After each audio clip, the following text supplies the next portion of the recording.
Una constitución democrática se caracteriza porque no hay poderes omnímodos.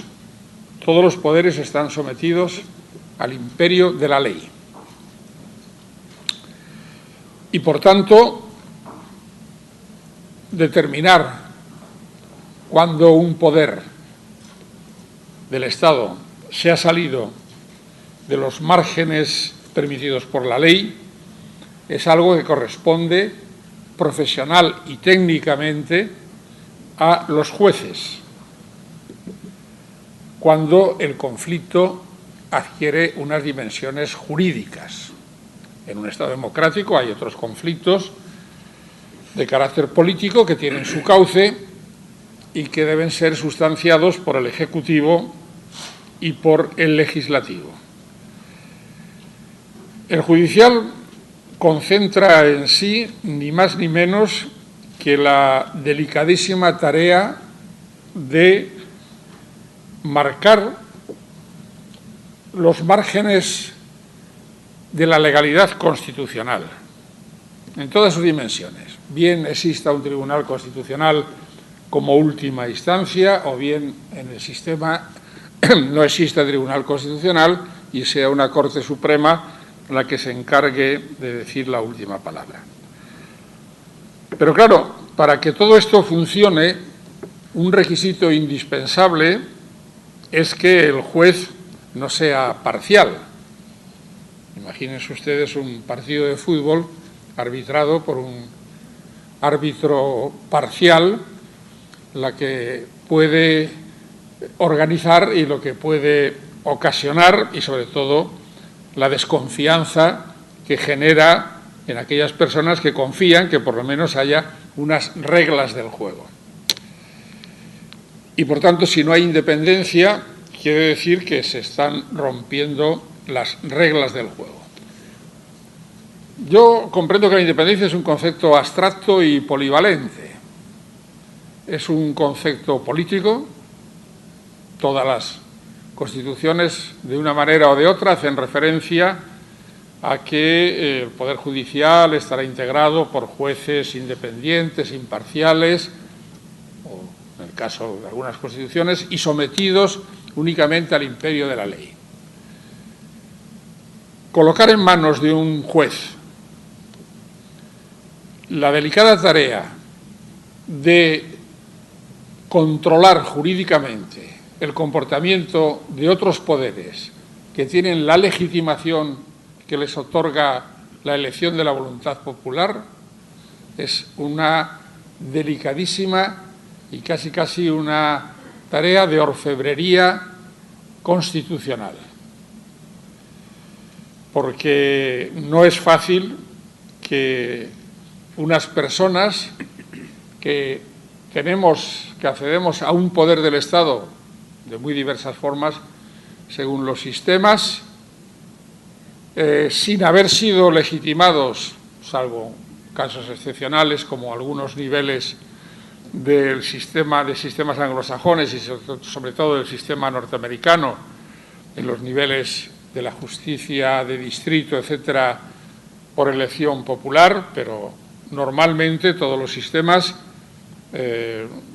contemplan un juez extraído o bien de un sistema de evolución de designación a través de los mecanismos del Ejecutivo y el Legislativo, o bien un juez profesional de carrera que, una vez que accede a su cargo, adquiere una característica que es muy importante y que no todos los sistemas tienen para reforzar la independencia, que es la inamovilidad, y que en el sistema norteamericano se caracteriza porque, por ejemplo, los jueces federales o los jueces del Tribunal Supremo son vitalicios.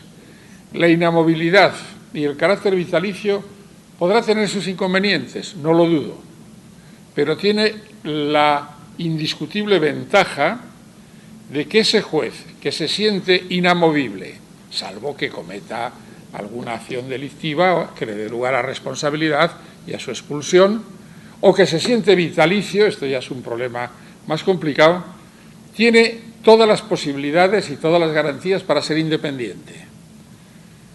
Si el juez se siente inestable, si siente que su profesión o que su continuidad depende, en cierto modo, del agrado o del favor de aquellos que le designan, como puede ser la propuesta del presidente de la Nación y la designación por parte de los poderes legislativos, es un juez que no le voy a negar a priori el valor personal y ético de su independencia, pero políticamente se le ha colocado en una situación inestable. Y la inestabilidad es una grave tara para la independencia. Pero a su vez la independencia no es un valor, digamos, elitista, que el juez pueda mirar desdeñosamente a los políticos y a los gobernantes y decir, vosotros no sois independientes, yo soy independiente. Pues no, esa no es la posición que debe adoptar o la perspectiva que debe adoptar un juez.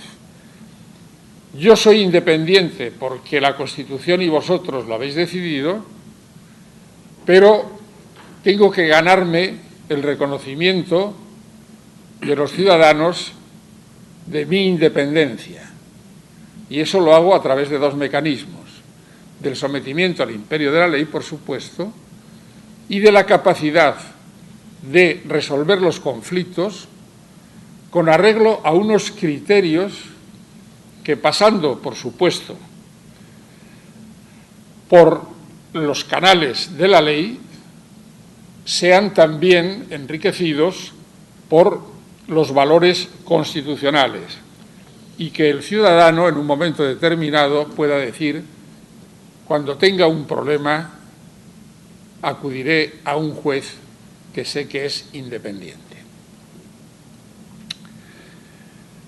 Esta confianza no es fácil ganarla, no es tarea que esté al alcance de cualquier sistema o de cualquier persona, y creo que cada vez menos. No porque como algunos catastrofistas piensan, porque se hayan perdido los valores. No, la gente es exactamente igual o mejor que antes. Lo que sucede es que las circunstancias son distintas de las de antes. Antes el juez inexorablemente se ve sometido a la presión de un ejecutivo que pretenderá, si tiene un conflicto con el ciudadano, que le dé la razón,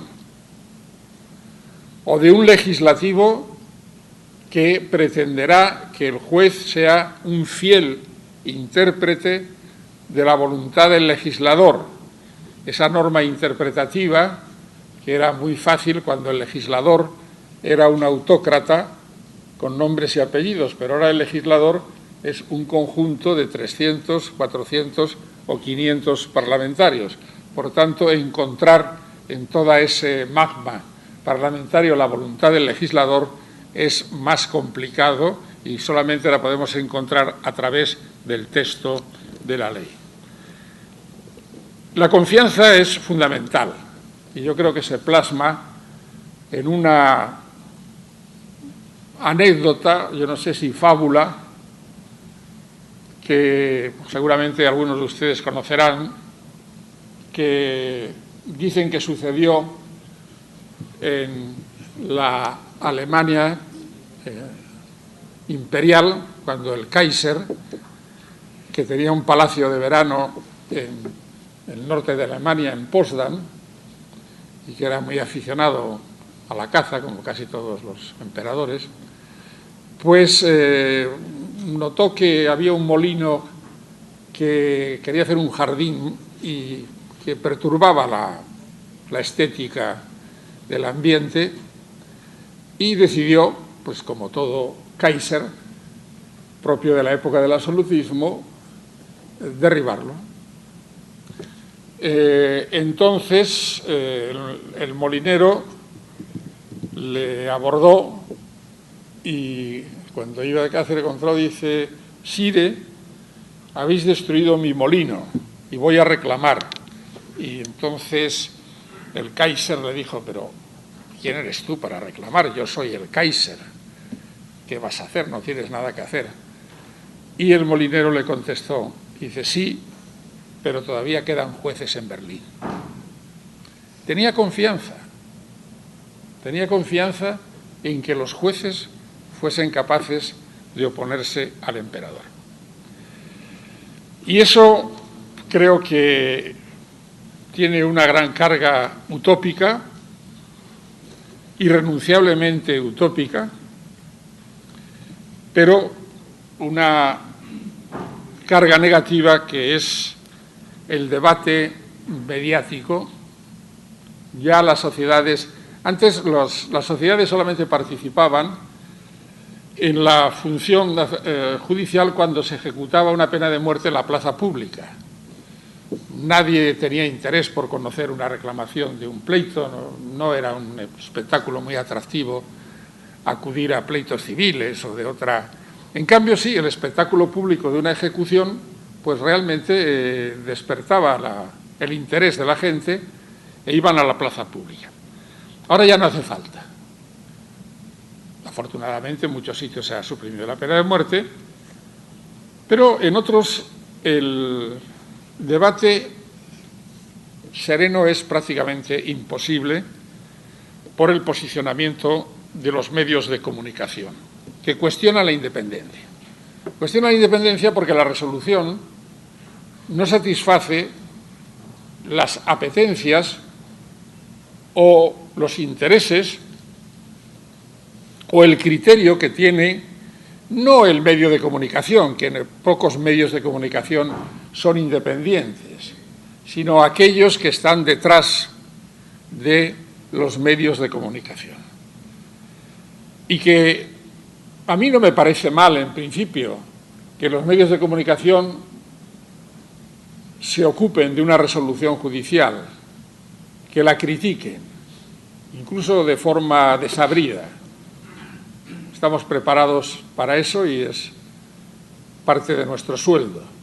Lo que me preocupa, y no por el juez, y no por el sistema, sino por el justiciable, es que muchos medios de comunicación hagan juicios paralelos, prematuros y previos a la resolución judicial, tratando de condicionar la independencia y privando a esa persona de un juicio justo.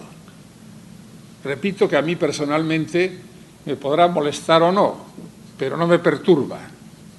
Pero el ciudadano que se ve sometido a un juicio puede decir con cierta razonabilidad, dice, mire usted, yo no he tenido un juicio justo.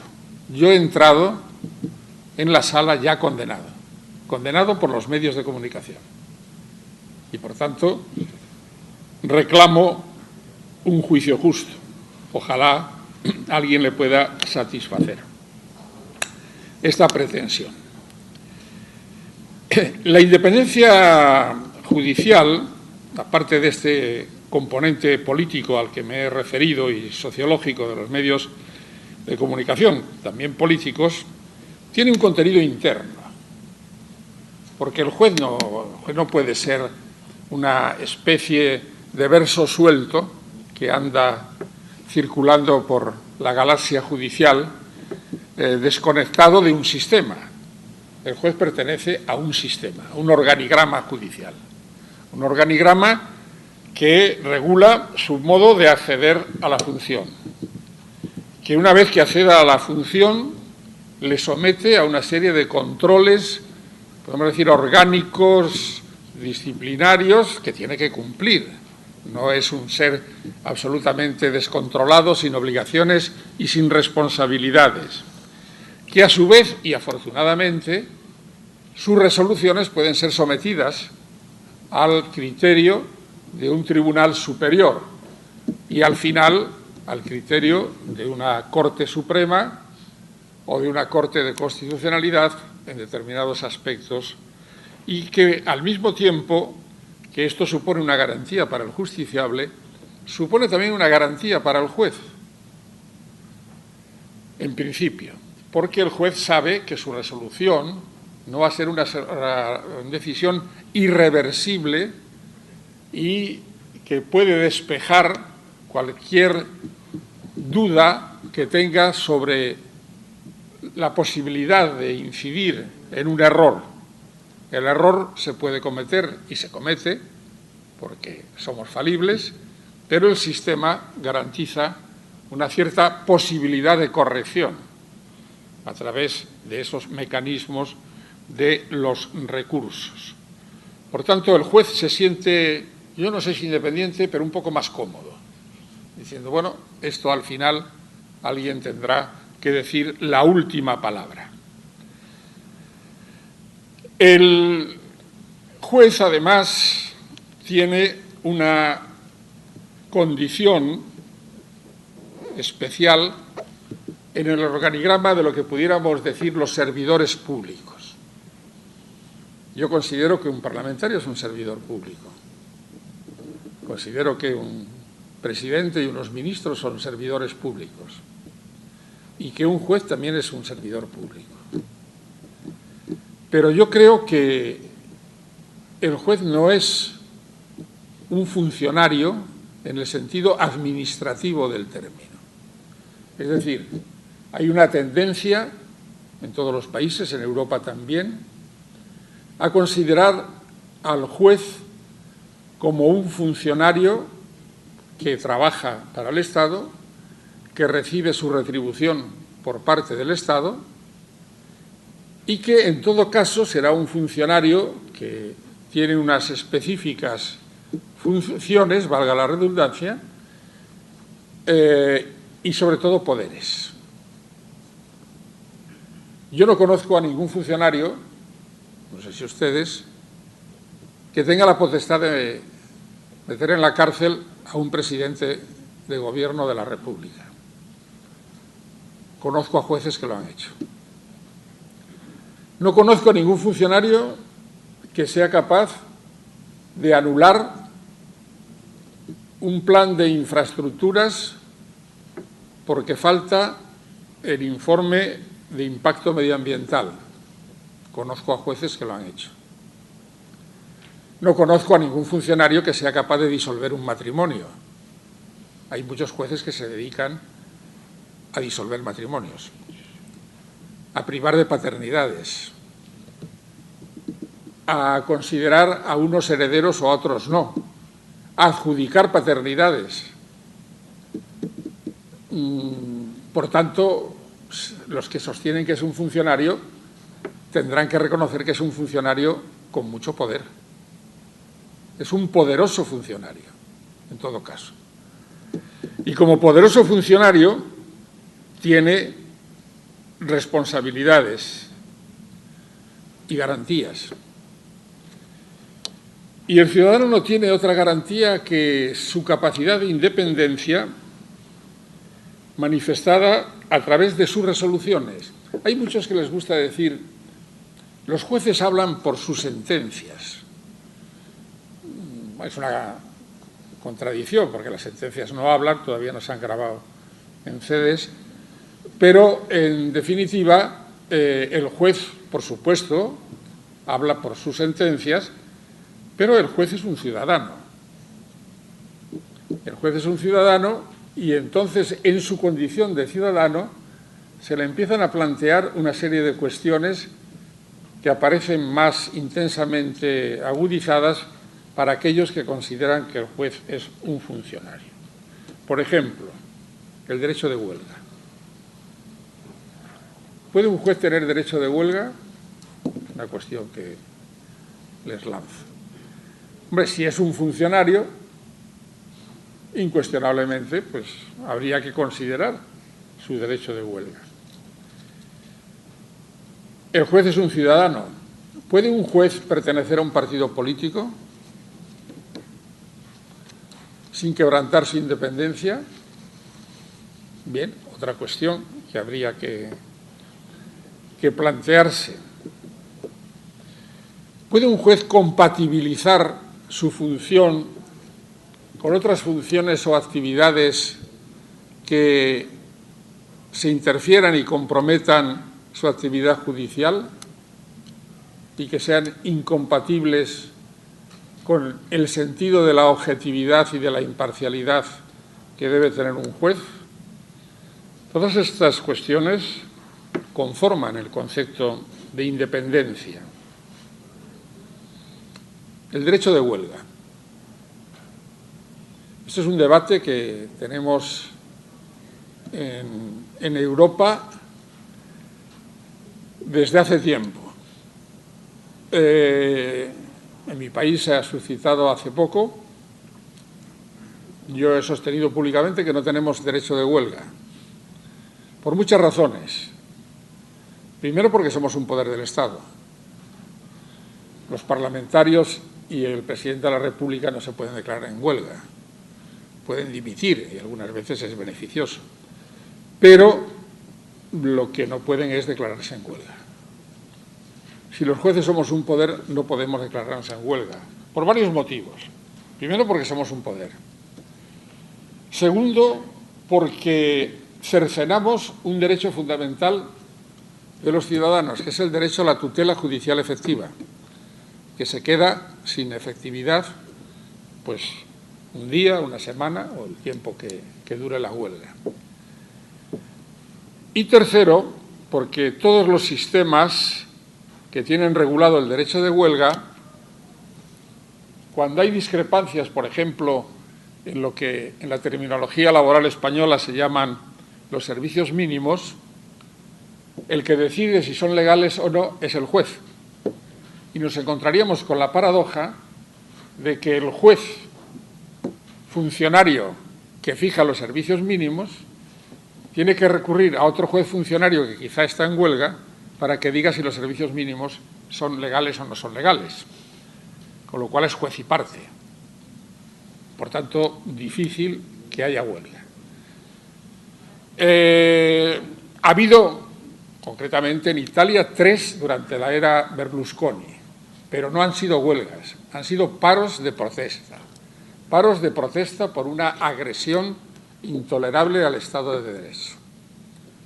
Ha habido un paro hace 2 semanas en Francia por una agresión intolerable a la independencia judicial, en que nada menos que el presidente de la República acusó a los jueces de ser los culpables del asesinato de una niña por un pederasta que estaba en medidas cautelares.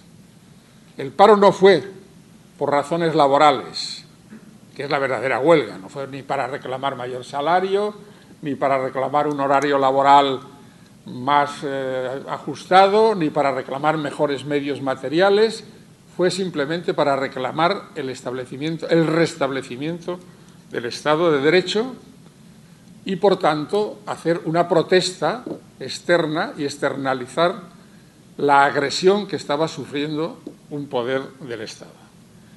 Y esto no es una huelga, esto es un paro que yo suscribiría, y si alguna vez en mi país se produjese una circunstancia parecida, incuestionablemente yo iría a esa manifestación. Pero no a reclamar una subida de sueldo que tiene otros cauces o que debe tener otros cauces. El derecho de afiliación política. Pues este es un tema muy debatido. En la Constitución española se prohíbe el derecho de afiliación política y sindical de los jueces. No sucede lo mismo ni en Alemania, ni en Italia, ni en Francia, ni en Portugal, en los países que, digamos, son de cultura semejante a la nuestra en cuanto a la estructura y organización del Poder Judicial a través de la organización napoleónica. Sin embargo, aquí hay un debate interesante. ¿Puede la militancia política comprometer la independencia de un juez? Yo creo que no. Eso sería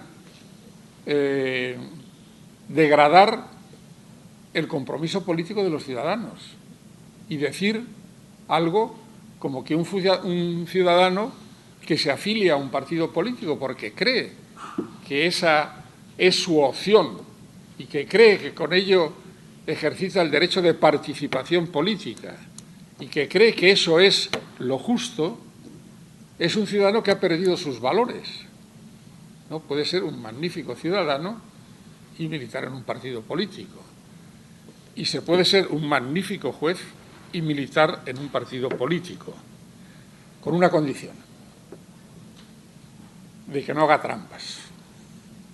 Y el no hacer trampas es ocultar la afiliación política. El ciudadano tiene que saber, es que si no además se lo adjudican, es inútil, porque ya se encargarán los medios de decir, uy, este juez es de tendencias de no sé qué, este otro juez de tendencia de no sé qué. Es mucho mejor, dice, mire usted, el carné, aquí está, que soy militante. Los jueces norteamericanos, todo el mundo lo sabe, declaran ante el Senado que incluso que algunos partidarios de la pena de muerte, lo ha dicho, y ahí estuvo hasta que la enfermedad primero lo inhabilitó y después murió, el juez Rehnquist, que era un ultra conservador, o uno que todavía vive, Antonín Scalia, que este es, vamos, un entusiasta tejano de la inyección letal, y lo ha dicho. Yo, bueno, no comparto estas posiciones, pero leeré sus sentencias con mucha atención, y sus sentencias pueden ser convincentes, sus sentencias pueden tener razón. Si lo argumenta bien y el caso lo pide, la designación, la resolución de este juez puede ser perfectamente ajustada a la norma. Por tanto, hay un problema en todos los países, que eso sí que sería, no es un problema de confianza o desconfianza, sino un poco de estética de que sea dirigente de un partido político. O sea, yo ver a un juez subido en un estrado, en un mitin, pidiendo el voto, me parece pues un poco chirriante, por decirlo de alguna manera. Ahora, la militancia está permitida, repito, en todos estos países, menos en mi país. ¿Y el juez puede ser compatible con otras funciones lucrativas? No. No, porque inevitablemente hay una confrontación de intereses. Hay una confrontación de intereses. Un juez no puede ser abogado litigante y pasarse en una especie de travestismo jurídico de litigante a juez y de juez a litigante. Esto sería poco presentable, ¿no? Lo comentábamos el día pasado, estos días que hemos estado en Guatemala, con el tema de la Corte de Constitucionalidad, que tiene un sistema único en el mundo, que es que hay jueces suplentes de la Corte de Constitucionalidad constitucionalmente reconocidos. Y claro, cuando les explicamos el problema, yo creo que lo comprendieron prácticamente todos, de que era una aberración, no porque el juez suplente fuese ni mejor ni peor, sino simplemente por razones institucionales. Resulta que el juez suplente, mientras no lo llamen, tiene que vivir de algo. Y entonces, ¿de qué va a vivir? Si es abogado, se dedica a litigar. Y hace bien, nada reprochable. Lo que sucede es que si le llaman a sustituir a la Corte, a lo mejor le coincide el litigio que él había iniciado, o otro litigio parecido, que si crea jurisprudencia, como decimos en mi país, mata a dos pájaros de un tiro. Crea jurisprudencia y resuelve su caso a través de otro. Con lo cual, creo que esto es absolutamente perturbador y, por tanto, está vedada cualquier actividad relacionada con la jurisdicción. Pero no solamente relacionada con la jurisdicción, sino muchas otras relacionadas con otras actividades. Un juez presidente de un consejo de administración de una gran empresa me parece no me parece un modelo presentable, porque inevitablemente la empresa tiene unos intereses que pueden perturbar no a la empresa en sí, sino incluso a aquellas personas que se relacionan de forma directa o indirecta con ella y que además dan la impresión de que ese juez no está concentrado en su tarea de trabajar y dedicarse con independencia y con imparcialidad a su tarea. Estas son las cuestiones que quería plantearles sobre este tema. No voy a abrumarles porque sería inútil hacer todas las citas de todas las constituciones, de todos los pactos internacionales, de las reglas de comportamiento, de las normas deontológicas, en fin, de todo lo que constituye lo que pudiera ser la doctrina que configura la figura del juez independiente e imparcial y que tiene que actuar, no hablar, sino actuar a través del razonamiento, la convicción y la irreprochabilidad de sus resoluciones. Podrá acertar o no acertar. Podrá haber conseguido la justicia material, que debe siempre perseguirla, o no. Pero nadie le podrá reprochar si ha intentado acercarse al conflicto, conocer los hechos y su contexto, ser cercano humanamente a los personajes que demandan su intervención para restablecer la justicia y al final dictar una resolución que no sea estéticamente una romanza, como dice un poeta para mí muy querido español, una romanza de un tenor hueco.